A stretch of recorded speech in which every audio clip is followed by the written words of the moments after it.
السلام علیکم ورحمۃ اللہ وبرکاتہ ان الحمد للہ نحمده ونستعینه ونستغفره ونعوذ باللہ من شرور انفسنا ومن سیئات اعمالنا من يهده الله فلا مضل له ومن يضلل فلا هادي له اشهد ان لا الہ الا اللہ وحدہ لا شریک له واشهد ان محمدا عبدہ ورسولہ اما بعد۔ ہمارے معاشرے میں بدقسمتی سے فرقہ پرستی نے اپنے پنجے ایسے گاڑے ہوئے ہیں کہ ہر شخص، ہر پیر و فقیر، ہر شیخ و مرشد اپنے ماننے والوں کو وہی کچھ دکھانا چاہتا ہے جو اس کی اپنی آنکھ دیکھتی ہے۔ تصوف کے سلسلے، پیری مریدی کے سلسلے اور عوام جہالت کی دلدل میں گری ہوئی، جو شاہ صاحب نے فرما دیا، جو پیر صاحب نے فرما دیا، جو بزرگوں نے فرما دیا، وہی حرف آخر ہے۔ اور مشائخ، علماء، مفتیان الا من رحم ربی، وہ اپنے مذہب کے تعصب میں لوگوں کے اقوال، بزرگوں کی باتیں، حضرتوں کے ملفوظات، صرف اسی کو دنیا میں غالب کرنا چاہتے ہیں۔ کتاب و سنت کی خالص دعوت، قرآن اور حدیث کا خالص پیغام وہ ان کو ہضم نہیں ہوتا، کیونکہ یہ بھی جانتے ہیں کہ اگر عوام نے کتاب و سنت کی خالص دعوت کو ماننا شروع کر دیا تو پیری فقیری کے دھندے میں جو دال روٹی چل رہی ہے اس کے بند ہونے کا خطرہ ہوگا۔ اور تعصب کی اندھیر نگری میں ان کی کیفیت یہاں تک پہنچ جاتی ہے کہ صحیح اور صریح نصوص پر افکار باطلہ کے ایسے تیر چلاتے ہیں کہ مفہوم کہیں سے کہیں پہنچ جائے، انہیں اس کی کوئی پرواہ نہیں ہے۔ کتاب و سنت میں معنوی تحریف ہو جائے، اس کی کوئی پرواہ نہیں ہے، بس جو بزرگوں نے فرمایا ہے اس کا دفاع ہونا چاہیے۔ انہی صوفیاء میں سے ایک بہت بڑا نام مولانا اشرف علی تھانوی صاحب کا ہے۔ تھانوی صاحب صوفی مزاج کے حامل، پیری مریدی کا بڑا تجربہ رکھنے والے، اپنے مریدین کے ہاں حکیم الامت کا لقب پانے والے۔ ان کی مشہور کتاب ہے بہشتی زیور، جسے لڑکیوں کی شادی کے موقع پر خاص تحفے میں دیا جاتا ہے۔ اس میں بہت سارے مسائل بے دلیل ہونے کے ساتھ ساتھ باطل قیاس پر اور غلط آراء پر بھی مبنی ہے۔ بلکہ بہشتی زیور کا ایک مسئلہ لے کر ہمارے کراچی کے دوست عبدالشکور رحمہ اللہ کے ساتھ ایک معاملہ بھی بڑا عجیب ہوا، انہوں نے بھی عجیب کیا اور جواب میں بھی عجیب ہوا۔ یہ لیاری کے رہنے والے تھے، انہوں نے کہیں مسئلہ پڑھ لیا کہ اگر چھری پہ یا انگلی پہ گندگی لگی ہوئی ہو اور کوئی 3 دفعہ اس کو چاٹ لے تو وہ چھری یا انگلی پاک ہو جائے گی۔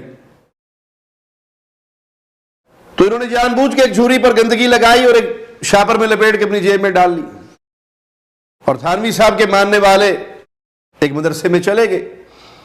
مفتی صاحب بیٹھے ہوئے تھے، اس نے کہا حضرت ایک سوال کرنے آیا ہوں۔ کہا جی فرمائیے۔ کہا وہ بہشتی زیور میں لکھا ہے کہ اگر انگلی پر گندگی لگی ہو 3 دفعہ کوئی چاٹ لے تو وہ پاک ہو جائے گی، چاٹنا منع ہے لیکن چاٹ لے تو پاک ہو جائے گی۔ انہوں نے کہا بالکل صحیح لکھا ہے، حکیم الامت نے بالکل صحیح فرمایا ہے۔ تو اس نے جیب سے وہ چھری نکالی اور مفتی صاحب کے آگے کر دی کہ ذرا یہ چھری پاک کر کے دے دیجئے مجھے۔ تو مفتی صاحب نے اشارہ کیا اور طلبہ نے پکڑ کے عبدالشکور جن رحمہ اللہ کو بہت مارا۔ تو اس نے کہا حضرت مار کیوں رہے؟ ابھی آپ ہی نے تو فتویٰ دیا تھا کہ چاٹنے سے پاک ہو جاتی ہے، بہشتی زیور کا مسئلہ ہے۔ تو بہشتی زیور میں بہت سارے ایسے مسائل ہیں جو کتاب و سنت کے واضح دلائل کے خلاف ہے، غلط آراء اور قیاس پر مبنی ہے۔ انہی مسائل میں سے ایک مسئلہ وہ آپ مفتی طارق مسعود صاحب کی زبان سے سن لیجئے کہ ایک آدمی نے شادی کی پاکستان میں، بیوی اس کی امریکہ میں، فون پہ نکاح ہو گیا. صحیح ہے نا؟ بندہ کہاں ہے؟ پاکستان میں. لڑکی کہاں ہے؟ امریکہ میں. واقعی لکھا ہوا ہے ایسے. پاکستان امریکہ کی مثال نہیں ہے لیکن بہت ڈسٹینس پہ ہیں کہ ان کا آپس میں ملنا ممکن ہی نہیں ہے. یہ پاکستان میں رہتا ہے، وہ امریکہ میں رہتے ہیں، نکاح ہو گیا، 1 سال کے بعد بچہ پیدا ہو گیا. تو بہشتی زیور میں لکھا ہے کہ یہ بچہ باپ کا کہلائے گا، یہ ناجائز بچہ بولو نہیں کہلائے گا. اور پھر دیکھیے کہ مفتی صاحب کس طریقے سے اس باطل مسئلے کا دفاع کرتے ہوئے حدیث میں تحریف کر رہے ہیں. میاں بیوی ہیں تو بچہ کس کا ہے؟ میاں بیوی کا. بس دیٹس آل. یہ لا ہے، چاہے عقل میں آئے نہ آئے. عقلی لحاظ سے ملنا ناممکن بھی ہو پھر بھی فقہا کہتے ہیں یہ تعویل کی جائے گی، ہو سکتا ہے کرامت کے طور پہ مل گئے ہوں. جیسے سلیمان علیہ السلام کے دور میں وہ بزرگ سیکنڈوں کے اندر تخت اٹھا کے لے آئے تھے نا، تو عین ممکن ہے کوئی جن سیکنڈوں کے اندر اس کو وہاں لے گیا ہو. اگرچہ لوگ یہ باتیں سن کے ہنستے ہیں. اب کوئی مفتی طارق مسعود صاحب سے پوچھے کہ حضرت یہ تو بتا دیتے یہ کرامت کس کی ہے. علامہ اسحاق اللہ ظہیر رحمہ اللہ مرزا قادیانی پر رد کرتے ہوئے اس کا ایک حوالہ بیان کر کے کہتے ہیں کہ مجھے آخری عمر میں ایک بڑی کرامت ملی کہ میں نے شادی کی اور میرے قریبی دوستوں نے منع کر دیا کہ آپ ایسی بیماریاں آپ کو لاحق ہو چکی ہیں کہ آپ شادی کے قابل نہیں، لیکن میں نے شادی کرنی تھی، کر لی. اور پھر ہوا یہ کہ مجھے اس عورت میں سے اولاد بھی ہو گئی جبکہ میں شادی کے قابل ہی نہیں تھا. تو علامہ صاحب رحمہ اللہ فرمانے لگے مرزا جی یہ آپ کی کرامت نہیں ہے، یا یہ آپ کا معجزہ نہیں ہے، یہ تو آپ کی بیوی کی کرامت ہے جس نے بغیر خاوند کے بچہ دے دیا. تحفہ گولڑا میں لکھتا ہے سارے نبیوں کے معجزے 3 لاکھ، سارے نبیوں کے معجزے 3000، میرے اکیلے کے 3 لاکھ. اور ٹھہر جا علامت، سنو، بات نہ کرو. بات کرو گے تو میں اپنی بات چھوڑ دوں گا. تمہارے لقموں کی مجھے ضرورت نہیں ہے. اس نے کہا سارے نبیوں کے معجزے 3000، میرے اکیلے کے 3 لاکھ. میں نے کہا حضرت جی میں طالب علم ہوں، مجھ کو بتلائیے معجزہ کون سا ہے. کہنے لگا سب سے بڑا معجزہ، جب میری شادی ہوئی تو میں شادی کے قابل نہیں تھا.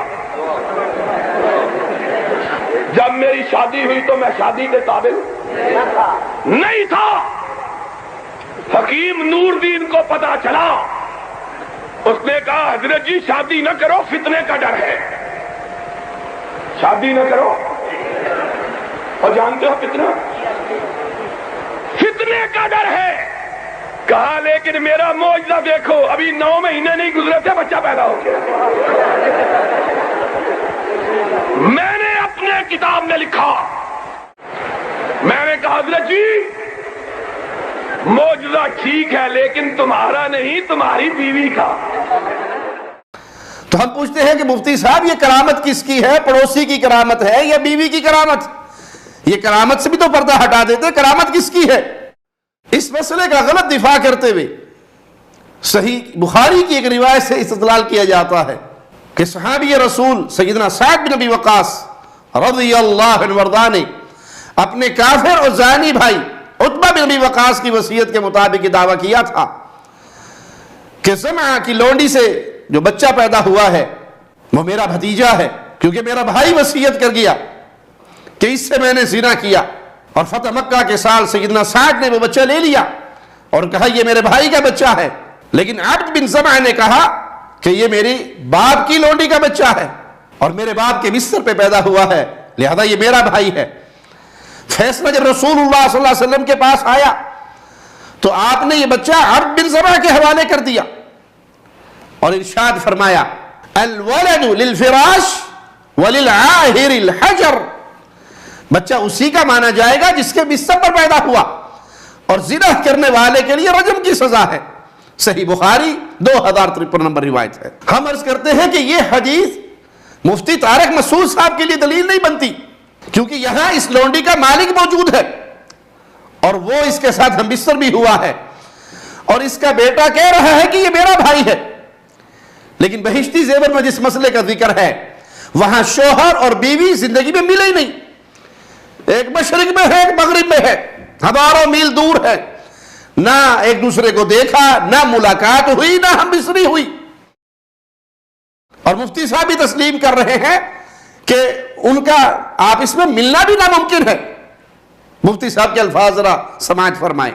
یہ چاروں فقہ کی کتابوں میں لکھا ہوا ہے، بہشتی زیور میں تو وہیں سے لیا ہے کہ یہ پاکستان میں اور وہ امریکہ میں سال نکاح ہوا ہے ٹیلی فون پہ، کوئی ملاپ نہیں. کیسے ملیں گے بھائی؟ سال کے بعد بچہ مارکیٹ میں آ گیا. تو شریعت کیا کہتی ہے فقہ کے مطابق؟ یہ باپ کون ہے؟ اس بچے کا باپ ہے. اس کو ناجائز کہنے کی آپ کو اجازت؟ بولتے کیوں نہیں؟ ہم عرض کرتے ہیں کہ حضرت اس حدیث سے تو یہ بات ثابت ہوئی کہ شوہر موجود ہو اور میاں بیوی کا صحیح تعلق جماع کا وہ ہو چکا ہو، اور شوہر اپنی بیوی پر زنا کا الزام بھی نہ لگاتا ہو اور نہ ہی لعان کی صورت ہو، بلکہ مان رہا ہو کہ بچہ میرا ہے، لیکن اس کے باوجود اگر کوئی آ کر زنا کا دعویٰ کرے تو اس زانی کی بات کو مسترد کیا جائے گا اور شوہر کا بچہ ہی تسلیم کیا جائے گا. ان دونوں صورتوں میں زمین و آسمان کا فرق ہے. ایک طرف میاں بیوی کا تعلق ہوا ہے، خامند موجود ہے، اور کوئی زانی آ کر اعلان کر رہا ہے کہ یہ میرے زنا سے پیدا ہونے والا بچہ ہے، اور دوسری طرف میاں بیوی مشرق و مغرب کی دوریوں پر ہیں، ایک دوسرے کو دیکھا نہیں، ملاقات ممکن نہیں، اور ادھر بیوی کے بستر پہ بچہ پیدا ہو جاتا ہے. تو حضرت جی فرماتے ہیں کہ کسی بزرگ کی کرامت سے ہوا ہوگا یا کسی مفتی کی کرامت سے ہوا ہوگا، یہ کسی نہ کسی کی کرامت سے ہوا. تو ہم عرض کرتے ہیں حضرت ہمت پیدا کیجئے، اہل الحدیث سے سبق سیکھیے کہ معصوم عن الخطا صرف محمد رسول اللہ صلی اللہ علیہ وسلم ہے. آپ صلی اللہ علیہ وسلم کے بعد کوئی معصوم عن الخطا نہیں.